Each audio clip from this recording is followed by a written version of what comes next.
although this thing that is called awakening transcends the body-mind system, and in a way somehow is not brought about by any cause and effect to do with the mind-body system. And although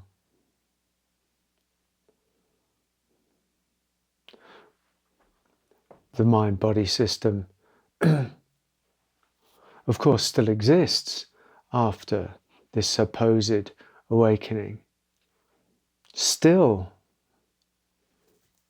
the mind-body system is worthy of a conversation, because many on the spiritual path, particularly the non-dual path, don't want to talk about the mind-body system, largely because it's seen as illusory and not true, not real, not the ultimate, and therefore pay no regard to it.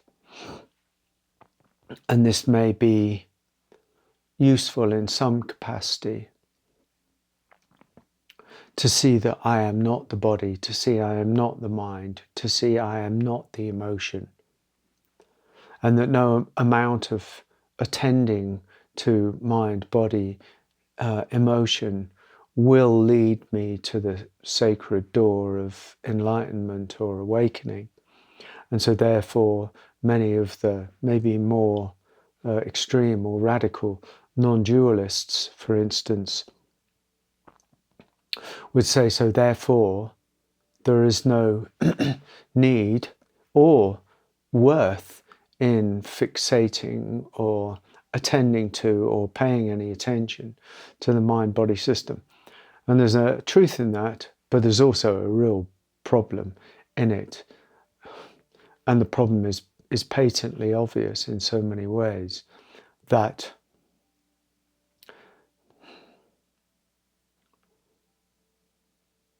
to neglect this aspect, these aspects of ourselves, makes, unfortunately, if only we could cut to realizing the non-dual truth and not bother about mind, body, emotion. If only we could do that, then it would be many more would be enlightened.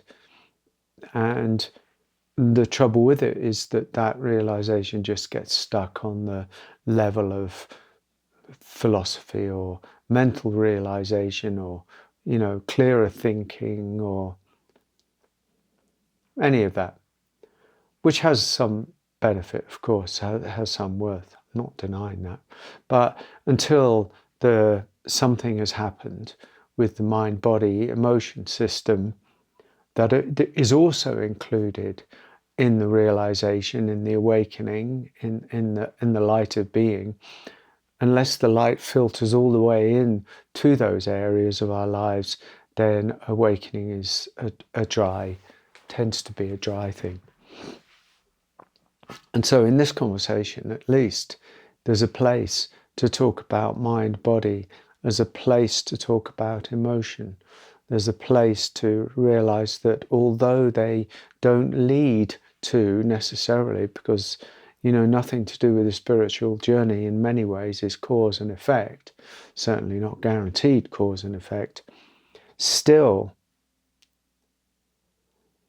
there is some useful work that can be done on mind, body, emotion system, at least to bring to light some of the dark shadows that are being carried, at least to bring to light some of the more toxic burdens that we carry energetically, chemically, whatever, in our bodies, and how the mind, belief system, thought system, and the emotions that are being carried, particularly the denied emotions from childhood and youth, and the body system, with its energetic components and its nervous system and its reactivity and its whole adrenal cortex. All of these aspects of us, the mind, the emotion, and the body are all very interlinked.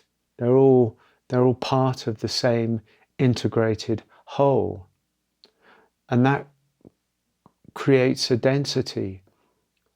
It creates a tightness, often creates sort of who we are on the personality level.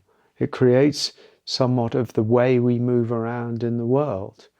Body, emotion, and mind dictate to a certain extent how we move around in the world, how we feel about ourselves in the world.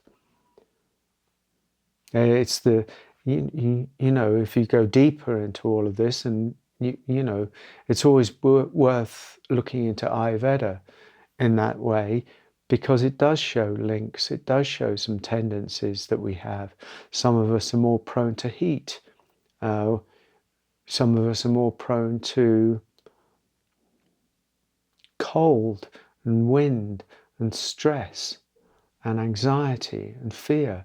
Some are more prone to sloth and torpor or heaviness or weight. A sort of, can't quite get the motor running kind of vibe.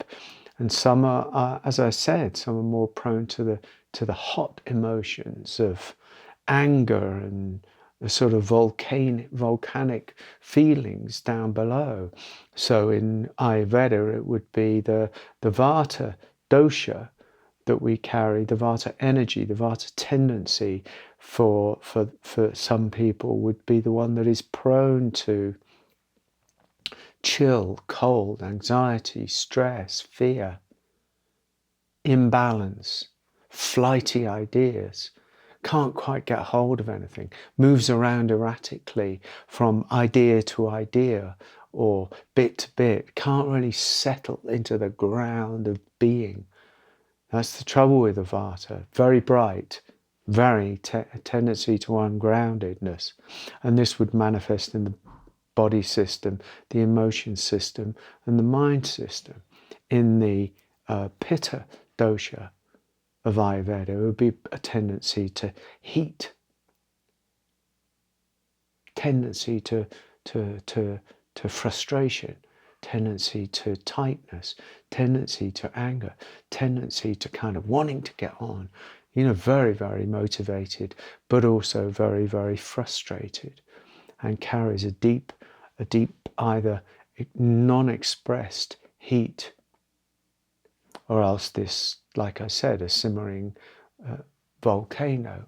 And then there's the Kapha dosha, which has a tendency to wait, not waiting, but wait, to put on weight, to be heavy, to be lethargic, to be slow, to be kind of suffer from a lack of motivation, or a feeling of inertia, or a feeling of can't be bothered, or slowness.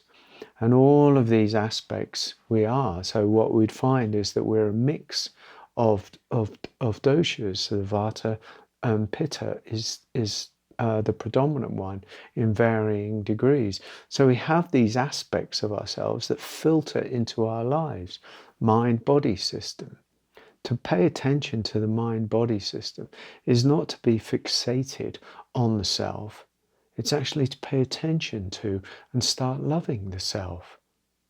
You love your body somehow back to some sort of balance, some sort of harmony.